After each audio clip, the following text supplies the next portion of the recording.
그 누구의 연구하니 하나님의 연구입니다. 자, 서론 한번 보시죠. 지난주 말씀 제목이 모세사였는데 결론은 제사장의 시간표의 또 다른 표현은 하나님입니다. 선지자의 시간표의 또 다른 표현은 성령이십니다. 사랑의 쌍방 관계가 성립되지 않으면 성령의 인도 역사하심을 경험할 수 없습니다. 자, 우리 사람에게 있어서 정말 중요한 게 있습니다. 정말 중요한 거. 뭐가 중요하냐면은 하나님께서 이 인생 속에 사실은 답을 다 주셨습니다. 어떤 답을 주셨냐면은 형통하려면 즉 삶이 꼬이지 않고 형통하려면은 어떻게 해야 되는지 답을 인생 속에 사실은 주셨습니다. 하나님의 창조 원리 안에 사실 우리가 궁금해하는 답을 다 주셨습니다. 사람들이 그걸 볼 수 있는 눈이 안 열려가지고 계속 방황하면서 그 눈뜬 보경처럼 살고 있지요. 어떤 답을 주셨냐면, 자, 사람이 성인이 되는 상태에서 태어나나요? 아니죠. 태어날 때 어떻게 태어납니까? 태어날 때 어떻게 태어나죠? 예, 갓난 아이로 태어나죠. 근데 태어나기 전에 엄마 뱃속에서 아주 작은, 그렇죠? 아빠의 세포와 엄마의 세포는 눈에 보이지 않습니다. 현미경으로 봐도 진짜 아주 확대해야지만 보입니다. 아주 작은 겁니다. 그 엄마의 세포 정자와 아빠의 세포 정자와 엄마의 세포 난자가 만나가지고 수정해가지고 그때부터 이제 시작이 되는 겁니다. 그리고 당장 엄마 뱃속에서 10달 가까이 지내면서 한 몸무게 2kg에서 3kg 사이까지 이제 자라게 되죠. 그리고 나서 이제 응애응애하고 태어납니다. 그렇죠? 아주 사실 아무것도 없었는데, 자, 생겨나기 시작했고 엄마 뱃속에서 자라게 되죠. 그리고 나서 태어나고 그 다음에 1년, 2년, 3년 지나면서 성장하게 됩니다. 근데 사람들은 뭘 모르고 있느냐? 이 성장이라는 과정을 모르고 있는 겁니다. 어떤 순서로 성장을 하는지 그 과정을 모르고 있습니다. 그렇죠. 그러니까 순서가 뒤죽박죽 되니까 일이 배워질 수가 없죠. 그렇죠? 형통하라는 것은 순서가 제대로 됐을 때, 일이 꼬이지 않았을 때 주시는 응답입니다. 근데 많은 사람들이 인생을 살아갈 때 그 인생을 어떻게 살아가야 되는지 그 순서를 모르고 있는 겁니다. 그러다가 이제 갑자기 하나님을 믿게 됐죠. 어떻게 하다가 내 인생이 꼬이는 가운데 살다가 정말 기적처럼 하나님을 만나게 된 겁니다. 어떤 사람을 통해서 복음을 들었어요. 아, 예수님이 나의 구원자시구나. 내 인생 문제, 나의 꼬여있는 이 인생 문제를 해결해 주신 그 답이시구나, 구원자시구나 라고 딱 들었어요. 자, 이제 거기까지는 좋은데 또 문제가 뭐냐. 자, 신앙생활을 이제 막 시작하려고 들떠 있어요. 근데 이 신앙생활도 순서가 있다는 겁니다. 많은 사람이 이제 신앙생활에 입문을 했는데, 들어갔는데 이 순서를 몰라가지고 그냥 헷갈리는 거예요. 그렇죠? 그냥 예수 그리스도 믿으면은 그냥 모든 게 다 만사형통처럼 쫙 될 줄 알았는데 오히려 더 힘들어지고 문제가 막 닥치고 갈등하게 되고, 뭐야 이거 내가 생각하던 거하고 전혀 다르네. 그렇죠? 그런 상황들이 막 펼쳐집니다. 실제 예수를 믿는데 그 예수가 나에게 전혀 도움이 되지 않는 것처럼 여겨지고, 그래서 막 회의감이 느껴져요. 많은 사람들이 사실 말은 안 하지만 그런 갈등 속에서 신앙생활을 하고 있습니다. 그럼 뭐가 잘못된 건가요? 하나님이 잘못된 건가요? 아니면 내가 잘못된 건가요? 그 원인을 빨리 찾아야 됩니다. 그거를 찾지 않으면은 신앙생활 아무리 내가 열심히 노력해서 해본들 오히려 더 큰 손해만 있을 뿐입니다. 나만 더 힘들어질 뿐입니다. 그래서 자, 신앙생활을 제대로 해야겠다 라고 이제 마음 먹은 사람에게는 하나님께서 분명히 순서를 알려주십니다. 순서를 알려주십니다. 그 첫 번째 시간표가 자, 예수님이 바로 제사장이라는 사실을 붙잡게 하는 시간표입니다. 제사장이시구나. 예수님께서 자, 나의 인생의 모든 문제를 해결해 주시기 위해서 오셨구나. 그렇죠? 나의 육신의 문제와 나의 영혼의 문제를 해결해 주시기 위해서 일부러 하나님께서 인간은 육신 껍데기를 입고 이 땅에 오셔서 나의 연약함과 죄의 모든 것을 본인의 육신에 다 담당하시고 일부러 죽어주시기 위해서 이 땅에 오셨구나. 쉽게 말하면 희생 제물로 오셨구나. 구약 성경에 보면은 이런 구절이 나옵니다. 죄를 지었냐? 그러면 너는 그 죄값으로 죽어야 된다. 죽어라. 죄의 값은 사망이다. 성경에 분명히 이렇게 나옵니다. 내 죄값을 내가 치르기 위해서는 그 값으로 내가 피를 흘려야 됩니다. 죽어야 됩니다. 피 흘림이 없으면 죄사함이 없느니라. 구약 성경에 이렇게 나옵니다. 근데 내가 피를 흘려서 내 죄값을 치르면 나는 죽어버리잖아요. 그러면 더 이상 아무런 의미가 없죠. 그렇기 때문에 예수님께서 하나님의 영이시지만 그 하나님의 영이 인간의 육신을 입으시고 이 땅에 오신 겁니다.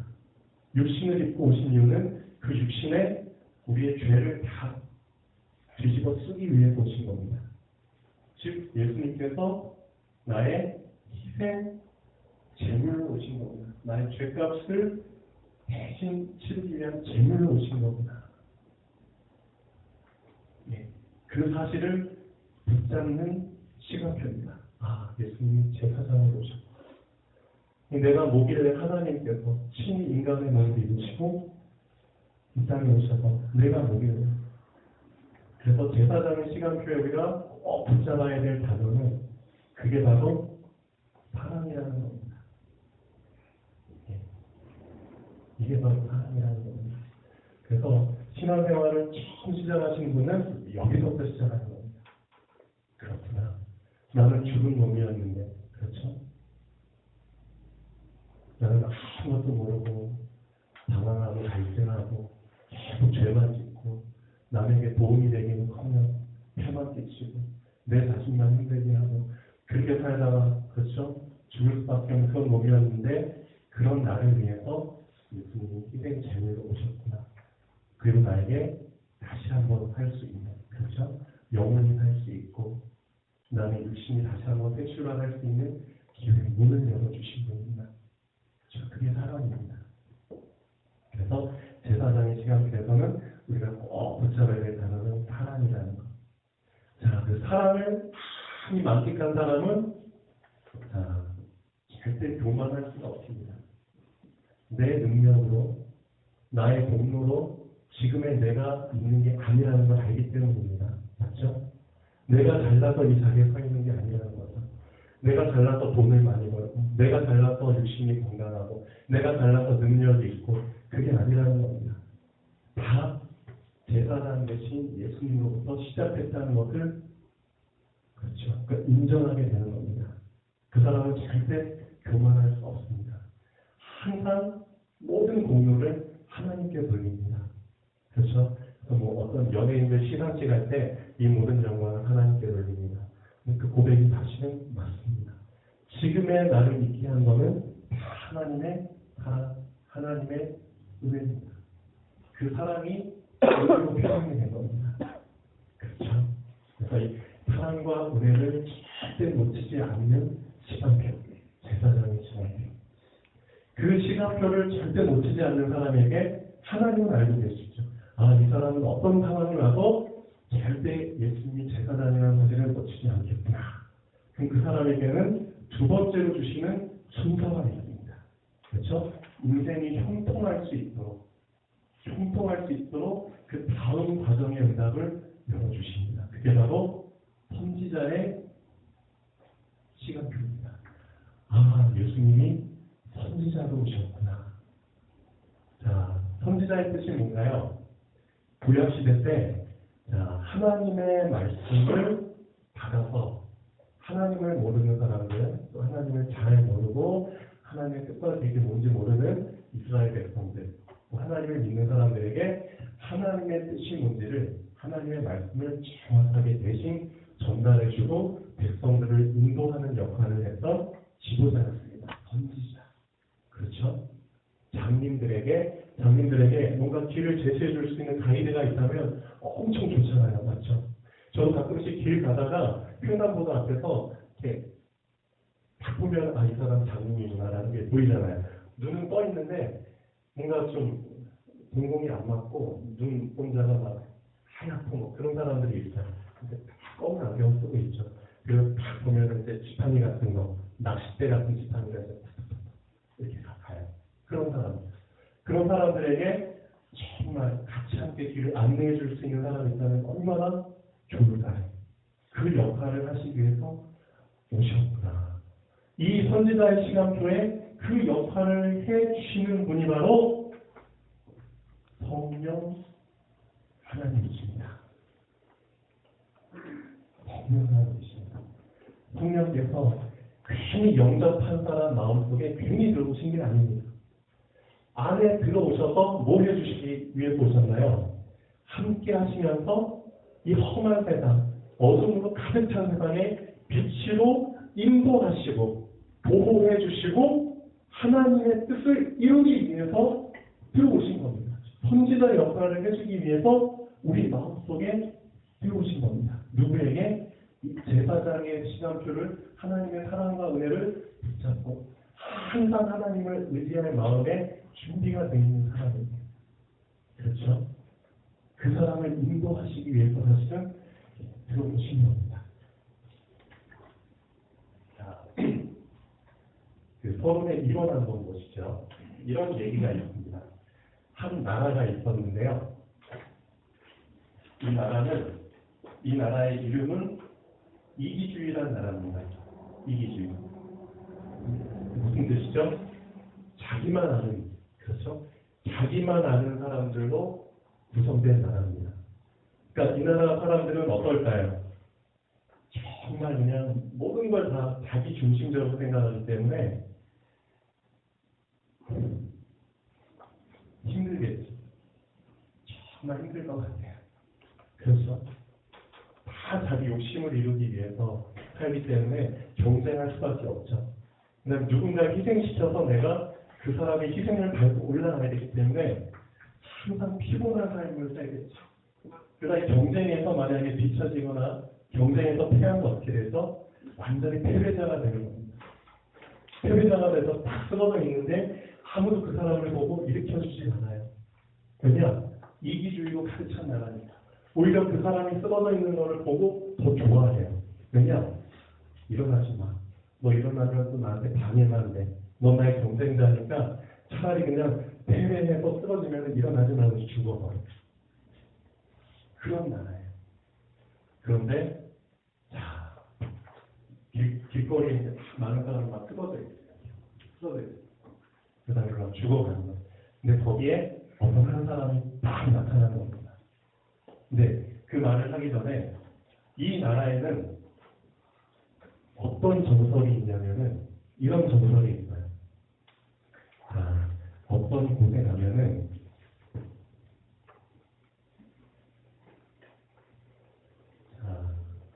이런 모양을 갖춘 곳이 있는데 여기에 돌이 하나씩 서 있어요. 돌이 하나씩 서 있는데 10m씩 떨어져 있어요. 10m씩. 그런데 이 돌을 한꺼번에 딱 누르면은 가운데에 어떤 문이 열려가지고 이 사람들이 정말 원하는, 정말 문제없고 모든 걸 다 얻을 수 있는, 그렇죠, 생각만 해도 평강을 그런 모든 응답이 이 안에 감춰져 있어요. 그 보물을 얻을 수 있는 문. 자, 근데 조건은 동시에 10m씩 떨어져 있는 이 돌을 동시에 눌러야 된다는 거죠. 이런 정설이 있어요. 예를 들면. 근데 이기주의로 가득 찬 나라이기 때문에 아무리 이 사람들이 이 정설을 이루기 위해서 노력을 해도 동시에 4개의 돌을 한꺼번에 누를 수가 없는 거예요. 왜냐? 이기주의이기 때문에 다른 사람과 협력하는 것 자체가, 협동하는 것 자체가 이 사람들에게 불가능한 생각이에요. 그런 생각 자체가 아예 없는 거예요. 남과 함께 힘을 써가지고 뭔가를 협동해서 일을 이룬다는 그 생각 자체가 아예 없는 나라예요. 그런 나라이기 때문에 이런 정설이 있지만 이 문제를 해결하기 위해서 그냥 내 혼자, 그렇죠? 남의 도움을 받지 않고 나 혼자서 이 문제를 해결하려고 끙끙 고민하다가 결국은 풀지 못하고 정설로만 남아있어요. 근데 어떤 한 사람이 딱 나타난 겁니다. 근데 그 사람이 딱 나타나더니 이 사람들의 생각으로는 전혀 생각지도 못하는 행동을 하는 거예요. 어떤 행동을 하냐면 쓰러져 있는 사람들을 도와주기 시작하는 거예요.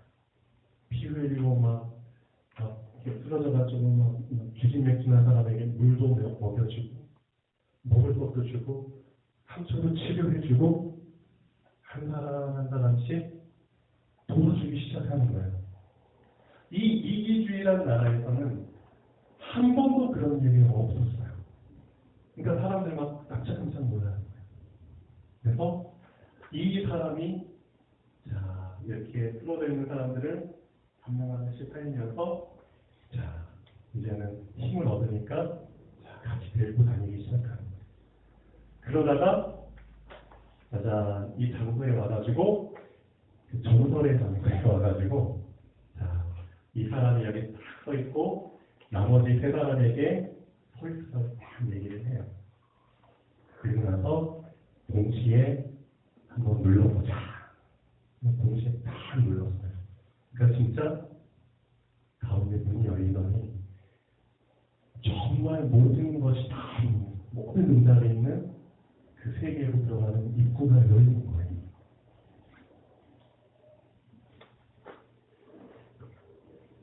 자, 제가 왜 이런 얘기를 했냐면 똑같습니다. 결론을 먼저 보시면 성령은 모든 것입니다. 왜냐? 하나님이시기 때문에 모든 것입니다. 근데 그 성령을 내가 응답으로 받고 그 응답을 누리려면은 전제 조건이 있어야 된다는 거죠. 성령을 누리기 위한, 즉 모든 것을 다 얻을 수 있는 이 응답 속으로 들어갈 수 있는, 그렇죠? 이걸 누리려면은 이기주의의 생각을 뛰어넘어서, 그렇죠? 사람을 도와주고 그 사람과 함께 해야지만 할 수 있는, 동시에 4명이 함께 눌러야지만 가능한 그런 거라는 거죠. 그래서 성령, 모든 것인 성령을 내가 응답으로 받으려면 너희들한테 필요한 전제 조건이 있다. 그게 바로 예수님께서 우리에게 주신 새 계명. 너만 사랑해라, 네 혼자만 사랑해라, 이게 그게 아니라는 거죠. 서로 사랑해라.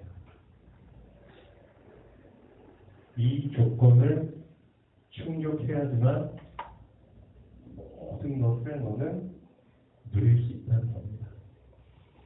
그래서 오늘 요한복음 14장에 보시면은 자, 자꾸만 예수님이 했던 말 또 하고 했던 말 또 하고 또 반복하고 다른 표현으로 자꾸만 확인하고 계십니다. 뭘? 드디어 너희들한테 내 성령을 주실 텐데 그 성령을 너희들이 좀 이상한 표현이지만 활용할 수 있는 그 성령 안에 모든 응답이 들어있는데 그 응답을 너희가 누리려면은 이게 먼저 들어가야 된다는 거죠. 그래서 자꾸만 그 전제 조건을 확인시키는 겁니다. 자, 본론 한번 보시죠. 성령 내주 인도 역사심을 위한 전제 조건으로 새 계명을 너희들이 놓치면 절대 안 된다. 새 계명을 지켜야지만 사실상 성령 하나님으로부터 주신 응답이 가능하다는 거예요. 1번 보시죠. 그래서 자꾸만 사랑을 하는 게 아니라 너희가 나를 사랑해야지만 나의 계명을 지킬 수 있다. 나의 계명이 뭐다? 성령 사랑이다. 이렇게 네 명이 동시에 눌러야지만 이 문이 열리는 것처럼. 그렇죠?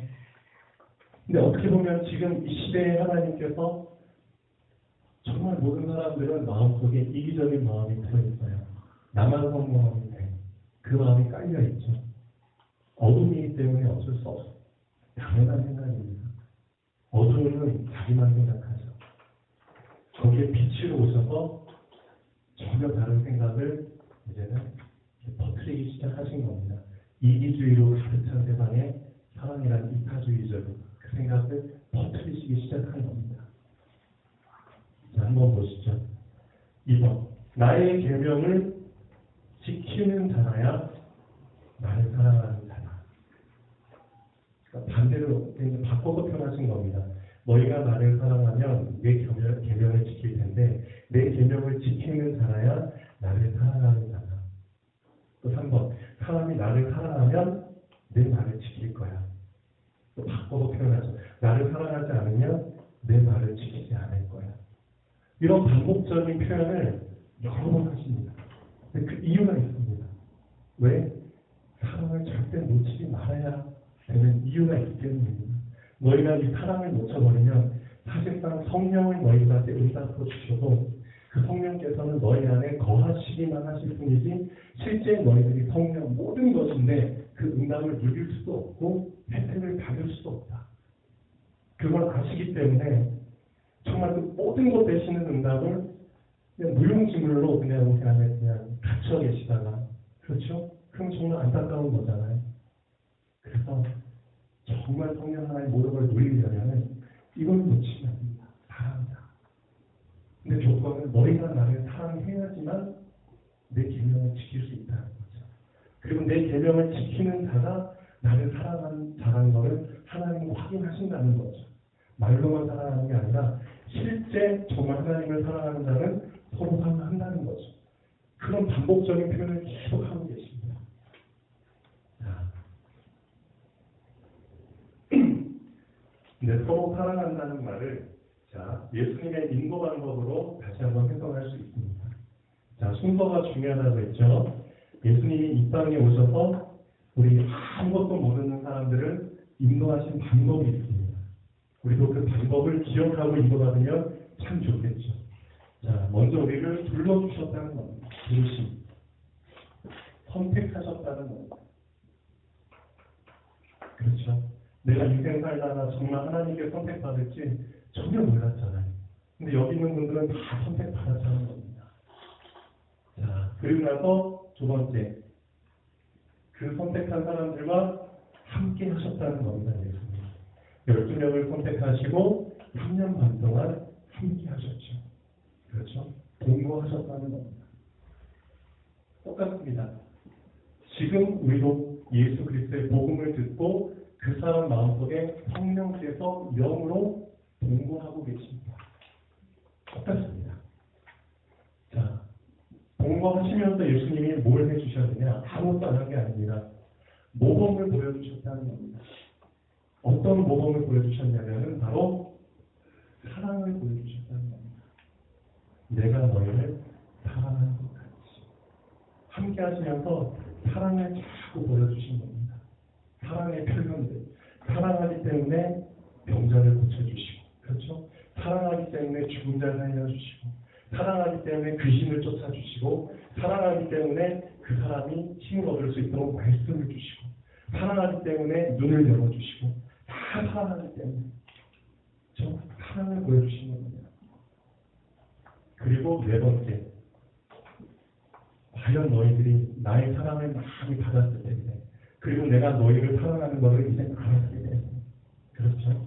사랑을 많이 받았고 받기 때문에 이제는 그 사랑을 알았을 텐데, 그럼 너희도 이제 나를 사랑할 때가 됐을 텐데, 예수님께서 그걸 보신 겁니다.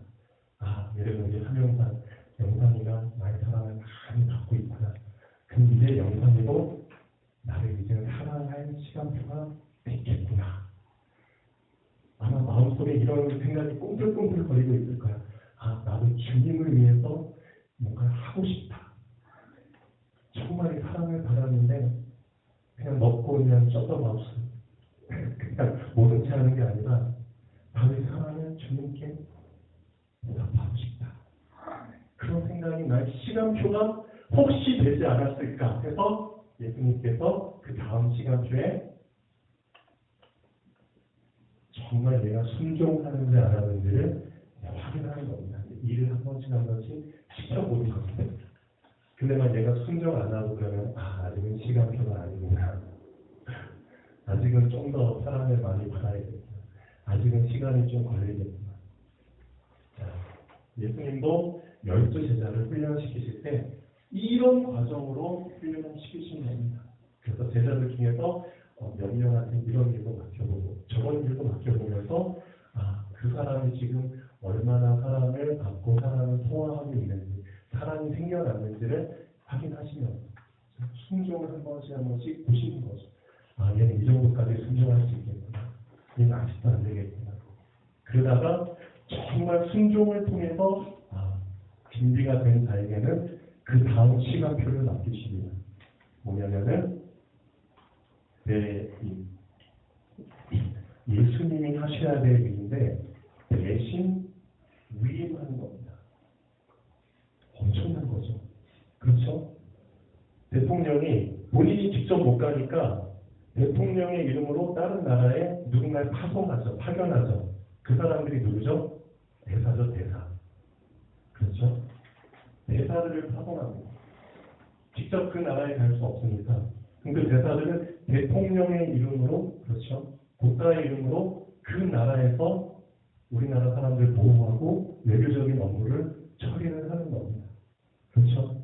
똑같습니다. 우리한테 예수님께서 그 권한을 그대로 주시는 겁니다. 내가 할 일을 너희들한테 맡겨서 너희를 통해서 하겠다. 그 정도로 이제는 믿고 신뢰할 수 있는 관계가 됐다는 거죠. 그렇죠? 아무한테나 이런 일을 맡길 수가 없습니다. 예를 들면 어떤 사람이 진짜 발견가요. 말을 진짜 잘해요. 이 사람은 진짜 엄청난 교리 있게 얘기해. 많은 사람을 감동시키고, 그렇죠? 아주 미사여구가 좋아요. 근데 이 사람의 약점이 하나가 있어요. 다 앉아있는 사람들 중에 파나머리만 보면은 갑자기 막 말을 더는 거예요. 혹시 이게 파나머리인지 있으시죠? 예를 들면 저도 파마한 지 얼마 안 됐는데 그 사람한테는 그런 단점이 있어요. 그래서 청중 중에 파마머리만 쉽게 파마한 사람만 앉아있지 않으면은 진짜 그냥 많은 사람 감동시켜요. 파마가 아니라 아니에요. 진짜 파마가 네. 그러니까 제가 이런 예를 드는 이유는 그렇다는 거죠. 일을 맡겨야 되는데 이 사람이 아직 약점이 하나 있다는 거죠. 연약한 부분이 하나 있다는 거죠. 그러면 이 사람을 믿고 맡길 수 있을까요? 가능성은 반반이라는 거죠. 혹시 파마한 사람이 안 앉아있으면 일을 완수할 수 있지만 파마한 사람이 앉아있으면 완전히 죽되는 거죠. 그런 것처럼 예수님께서도 일을 맡기셔야 되는데 맡기기 위해서 어떤 상황에서도 이 사람이 100% 나의 임무를 완성할 수 있을지 않을지를 순종을 통해 모범을 보여주시면서 그렇죠? 계속 확인하신다는 거죠. 그만큼 사랑이라는 게 참 중요합니다. 사랑을 확인했을 때 비로소 예수님은 우리한테 이 일을 맡기신다는 거죠. 네. 그래서 이 순서를 잘 기억하시면 좋겠습니다. 신앙생활 처음 시작하시는 분들 이 5가지를 잘 기억하시면 좋겠습니다. 6번, 7번도 있습니다. 근데 지금은 좀 그런데, 그래서 나를 선택하셔서 부르셨구나. 부르셔서 이 제사장의 의미, 그렇죠? 이거를 함께 하시면서 계속 알게 하시는 거예요. 사랑을 보여주셨다. 모범을 보여주셨구나. 그리고 내가 사랑을 많이 만끽하면서, 그렇죠? 나에게 순종을 한번 한 번씩 확인하길 원하시는구나. 어떤 순종이죠? 너희도 진짜 서로 사랑하는지를 보고 싶어 하시는 겁니다. 정말 내가 사랑을 받았는데 지만 생각하는지, 아니면 정말 너희가 내 제자라는 걸 알려줄 수 있는 그런 상황을 왔을 때 실제 그 사랑을 몸소 나타낼 수 있는, 그렇죠? 그런 사람입니다. 순종을 요구한다는 건 딴 걸 요구하는 게 아닙니다. 너희도 진짜 서로 사랑해야 될 상황이 왔을 때 진짜 서로 사랑할 수 있는지, 그걸 보고 원하시는 겁니다. 저는 참 감사합니다. 여기 오신 분들이 있잖아요. 대부분의 분들이 뭘 통해서 사실은 오신 건지 아십니까? 여기 앉아 계신 우리 김백성 목사님과 우리 집사님들과 우리 청년들, 부족하지만 다 넉넉하잖아요. 그렇죠? 자기를 풀칠하기도 사실은 넉넉하지 않은 분들입니다. 그렇지만 받은 사람이 많기 때문에 십시일반 쪼개가지고 자기를 향으로 계속 지속적으로, 그렇죠? 부침개도 먹고 커피도 하고, 그렇죠? 빵도 보여드리고 전도지도 직접 돈 모아서 주문하고, 그렇게 해가지고 계속 눈이 오나 비가 오나, 그렇죠? 눈 올 때도 비 올 때도 그런 거 아랑곳하지 않고 조용히 현장에서 뭘 했느냐? 사실은 예수님이 원하시는 순종을 지속한 겁니다. 어떤 순종이죠? 그대로 하나. 분명히 이 현장에 하나님의 사랑을 필요로 하는 사람들이 예비되어 있기 때문입니다. 그렇죠? 사실은 다 처음에 마음이 강팍해요. 다 이기적인 마음이 들어있고, 그렇죠? 마음이 다 무너져 있고, 아주 황망한 그 사막처럼 그런 사람들이기 때문에 처음에 그냥 부침개 막 그런 거 그러면 막 깜짝깜짝 놀래죠. 막 당황하죠. 그리고 마음이 막 강박해져 있기 때문에 막 거절하고 막 싫은 말하고 그냥 다 알고 있습니다. 그렇지만 강한 뒤에 어쩌는 것처럼, 그렇죠? 물이 조금씩 스며드는 것처럼 그 사랑이 계속 지속되니까 결국은 무너지는 거죠. 그렇죠? 흑암은 절대 빛을 못 이깁니다. 진짜입니다. 그 순종을 지속했기 때문에 어떻게 보면 그 하나님의 사랑을 여러분들이 느끼고 이 자리에 와 있는 거라고 저는 생각을 합니다. 맞지요? 그리고 우리도 그 사랑을 계속, 그렇죠? 먹어야죠. 먹고 앞에서 모범을 보여준 그 사람들을 따라서 같이 우리도 그 역할을 하는 겁니다. 어떤 상황에서도 예수님 배신하지 않을 그런 사람들은 그때 예수님은 정말 중요한 일들을 맡기겠죠. 사랑의 쌍방 관계가 그때 비로소 통일이 되겠죠. 하나님은 내 손을 꽉 붙잡고 계시는데 나는 하나님 손을 잡았다 놨다 그래도 있잖아요. 나도 하나님은 어떤 상황에서도 절대 놓지 않는 그 시간대가 오게 되겠죠. 그때 정말 중요한 일을 맡기실 겁니다. 네. 그 다음에 팔복에 대해서도 잠깐 보시죠. 시간 표기 때문에 자꾸 이런 부분을 말씀을 드리는 겁니다. 자, 형통하는 그 길을 가야 되잖아요. 그렇죠? 이제 더 이상 꼬인 인생 살면 안 되잖아요. 그렇죠? 신명이 가난한 자는 복이 있나요? 천국이 저희 것이며 애통하는 자는 복이 있나니 저희가 위로를 가질 것이며 온유하는 자는 복이 있나니 저희가 땅을 기업으로 얻을 것입니다. 사실 이 세 번째까지는 엄밀하게 말하면 나를 위한 복입니다. 나를 위한 복. 내가 살아야 되잖아. 그렇죠? 우선 내가 그 복을 받고 누려야 됩니다. 나를 살리기 위한 복입니다. 내가 가난해, 심령해. 우선 내가 천국을 얻어야 돼. 그 나한테 문제가 많아요. 우선 내가 치유받아야 돼요. 그렇죠? 내 성격이만 들쑥날쑥해. 인간관계 엉망이야. 우선 내 자신이 온전한 사람이 돼야 되죠. 그렇게 하면서 이제는 네 번째 복부터